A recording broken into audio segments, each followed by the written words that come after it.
Gonna do the whole thing like this. Testing, testing, 1, 2, 3. Hi, I'm Remy. You may recognize me from my previous cameo on Beer with MZ as the random guy who came out of nowhere and finished Luke's beer. It's how you break into the industry. Well, I'm back, and this time I brought my own beverage.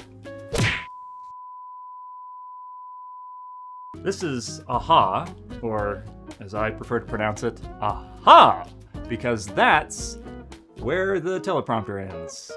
I have no idea what to say next. Observe way.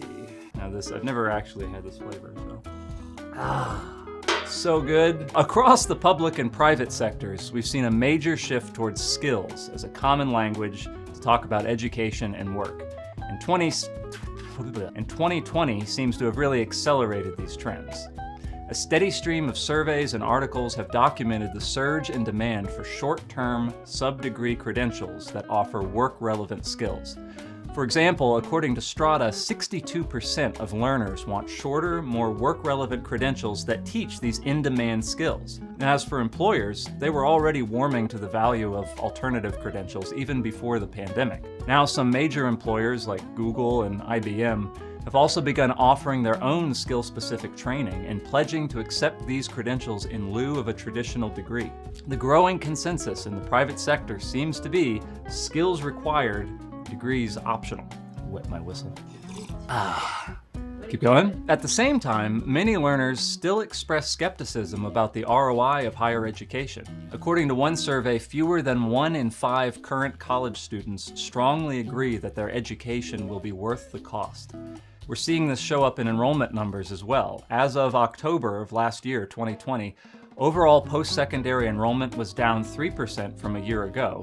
More troubling, enrollment of first-time college students was down 13%. And this makes for a stark contrast with the soaring enrollment of education providers that offer online, short-term credentials closely aligned to in-demand skills and industry needs. What does this mean for higher education? What can you do about it? I'll tell you in just a second. What does it mean? What does this mean? Well, you need a vision and a plan for making work-relevant skills central to your program decisions, marketing, and employer engagement in 2021 and beyond. To help, we've created a new ebook called Skills Required: How Higher Ed Can Meet the Needs of Learners and Employers in a Skill-Based Economy. You'll see how educators can leverage skills data to align academic programs with employer needs and learner demand. You'll find out how to develop targeted micro-credentials that teach those in-demand skills. You'll learn how to adapt degree programs to better meet the needs of today's learners, and see how to highlight the relevance and value of your courses and programs.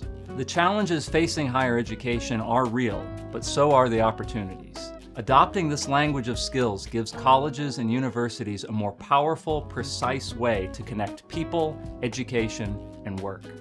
Almost there. Where are we?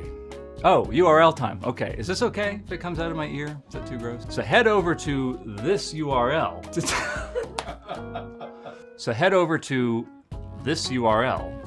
To download a free copy, and feel free to share it with your colleagues, your provost, your children, your pets. And very soon we'll be making another big announcement. We're going to tell you about our new tool called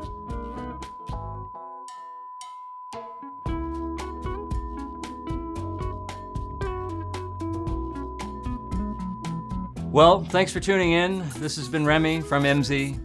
Have a great afternoon, or day, morning? Oh no. It just crash lands at the end. Have a great year. Oh yeah.